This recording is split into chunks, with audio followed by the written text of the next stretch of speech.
Baiklah, pada kesempatan kali ini saya akan menjelaskan tentang dioda, mulai dari prinsip kerja dioda, jenis-jenis dioda, dan contoh soal yang menggunakan rangkaian dioda. Yang pertama, cara kerja dioda. Sebelum membahas mengenai prinsip kerjanya, perlu diketahui bahwa dioda merupakan komponen listrik yang sifatnya aktif. Dioda akan aktif jika terlari muatan listrik. Artinya, dioda akan bekerja mendukung kinerja perangkat elektronik jika sudah dialiri listrik. Secara umum, prinsip kerja dioda adalah memaksimalkan arus bolak-balik listrik. Dengan arus bolak-balik yang dilewatkan ke dioda, maka kinerja peralatan listrik tersebut akan menjadi maksimal. Hal ini pun sesuai dengan fungsi dipasangkannya dioda pada rangkaian elektronika. Dengan dipasangkannya dioda pada perangkat elektronik, maka arus listrik yang semula bolak-balik akan mengalir pada satu trek saja. Perlu diketahui, arus listrik yang mengalir hanya bisa melewati anoda ke katoda dan tidak dapat sebaliknya.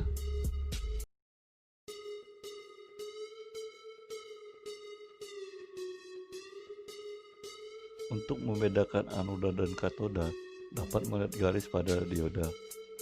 Garis menunjukkan letak di mana katoda berada. Selanjutnya adalah jenis-jenis dioda.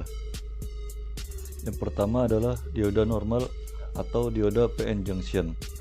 Dioda jenis ini merupakan dioda yang paling sering ditemui dalam rangkaian elektronika, terutama pada rangkaian pencatu daya dan rangkaian frekuensi radio. Dioda jenis ini biasa disebut juga dioda normal, karena merupakan dioda standar yang paling umum digunakan untuk dioda penyearah, karena biasanya digunakan sebagai penyearah pada pecantu daya. Dioda ini juga dikenal dengan nama PN junction diode. Ciri dari dioda jenis ini adalah memiliki dua kaki searah dan hanya bisa mengantarkan listrik dari anoda ke katoda. Yang kedua adalah dioda bridge atau bridge diode.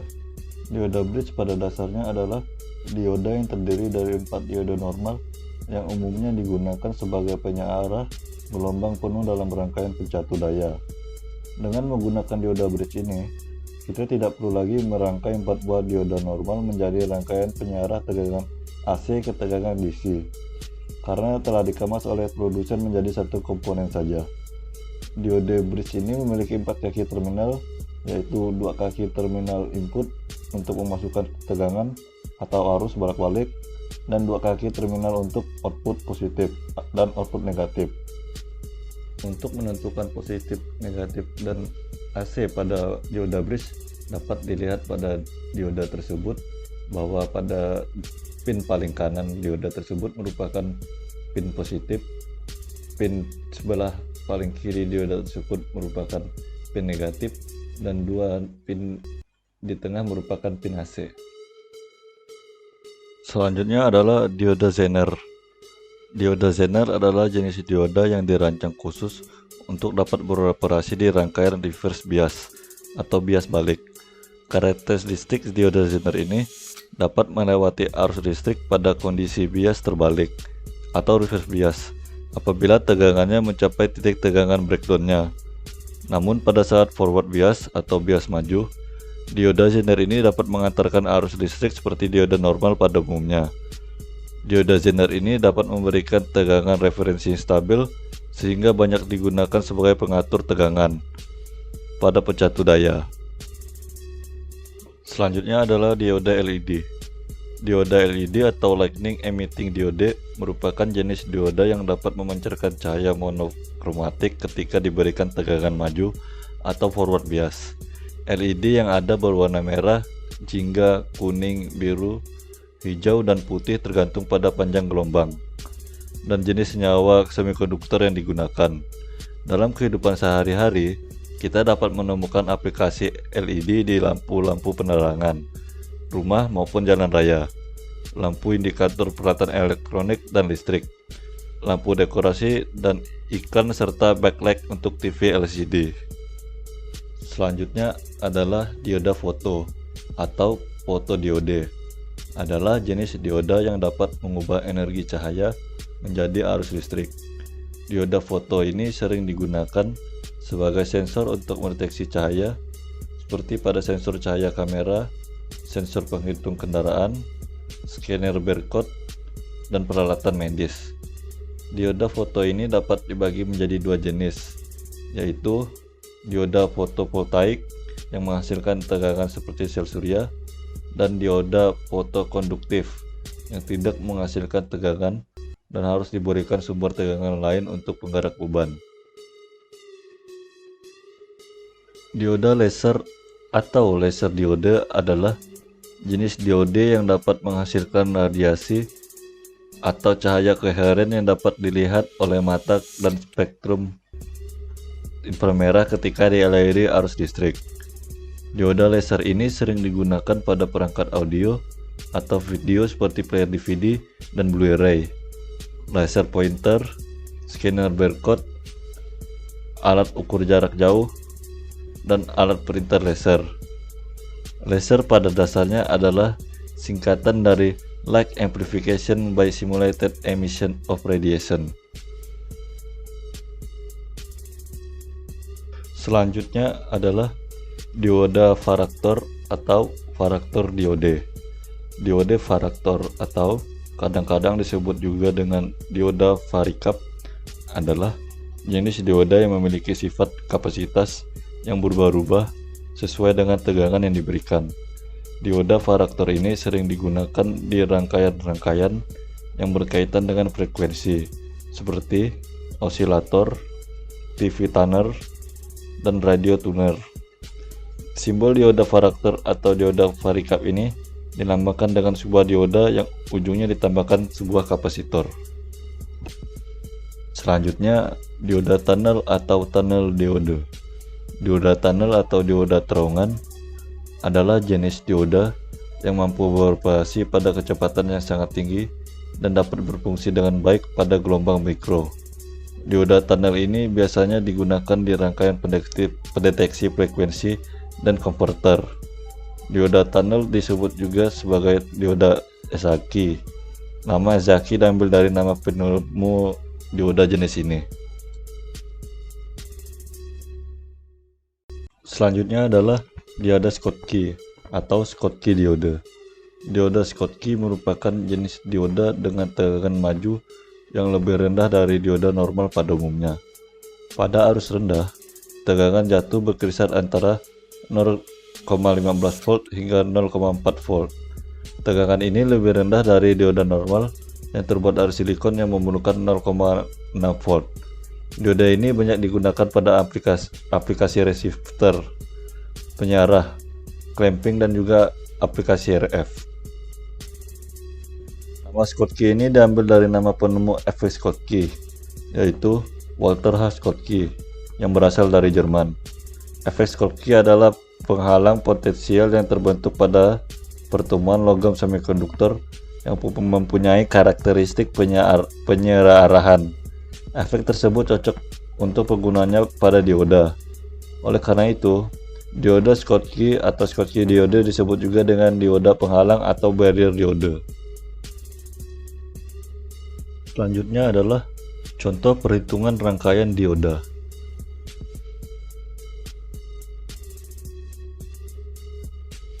Soal pertama, carilah nilai arus yang mengalir pada dioda Zener pada rangkaian berikut.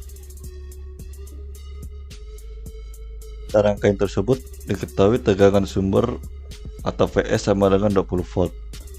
Tegangan dioda Zener Vz sama dengan 10 volt.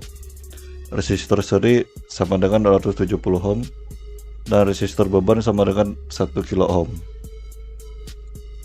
Langkah pertama yang dilakukan setelah mendapatkan angka-angka di atas adalah dengan memasukkan angka-angka tersebut ke dalam rumus IS.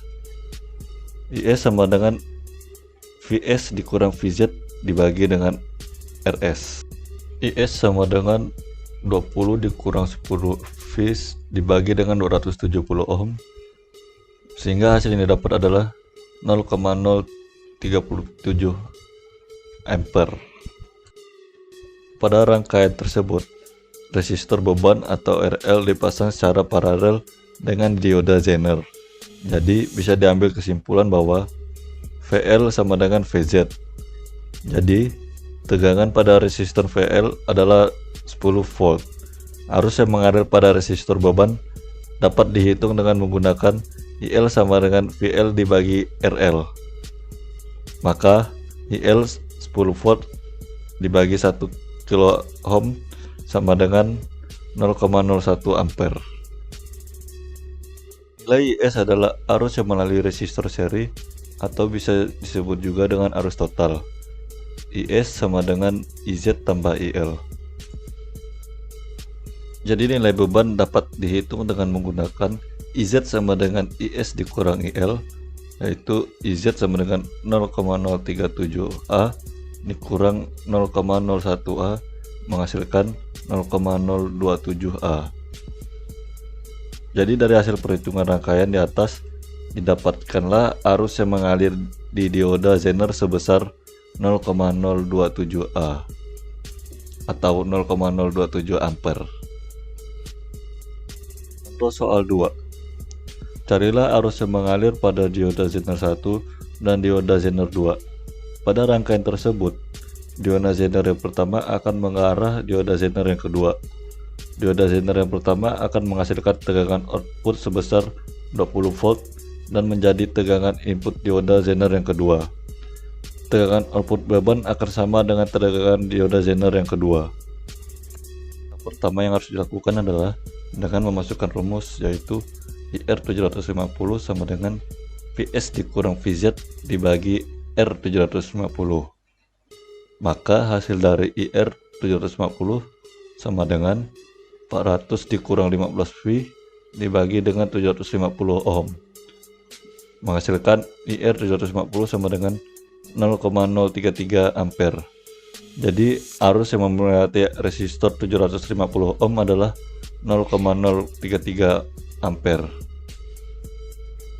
Tegangan dioda Zener 1 atau VZ1 akan menjadi tegangan sumber dioda Zener 2 atau VZ2. Masukkan rumus IR1K sama dengan VZ1 dikurang VZ2 dibagi dengan R1K. Maka didapat hasil IR1K sama dengan 15 dikurang 5 V dibagi dengan 1 kilo ohm. IR1K sama dengan 0,01 ampere. Jadi arus yang melewati resistor 1 kilo ohm adalah 0,01 ampere. Dengan prinsip arus masuk sama dengan arus yang keluar, maka IZ1 sama dengan IR 750 dikurang IR1K. IZ1 sama dengan 0,33 ampere dikurang 0,01 ampere. IZ1 sama dengan 0,023 ampere. Pada rangkaian tersebut, resistor beban atau RL dipasang secara paralel dengan dioda Zener yang kedua. Jadi bisa diambil kesimpulan bahwa VL sama dengan VZ kedua. Jadi tegangan pada resistor VL adalah 5 volt. Arus yang mengalir pada resistor beban dapat dihitung dengan IL sama dengan VL dibagi dengan RL. Maka IL sama dengan 5 volt dibagi 2 kilo ohm. Maka dari itu IL sama dengan 0,0025. Dengan prinsip arus masuk sama dengan arus yang keluar, maka IZ2 sama dengan IR1K dikurang dengan IR2K. IZ2 sama dengan 0,01 ampere dikurang dengan 0,0025 ampere menghasilkan IZ2 sama dengan 0,0075 ampere. Jadi didapatkan hasil yaitu IZ1 sama dengan 0,023 ampere dan IZ2 sama dengan 0,0075 ampere.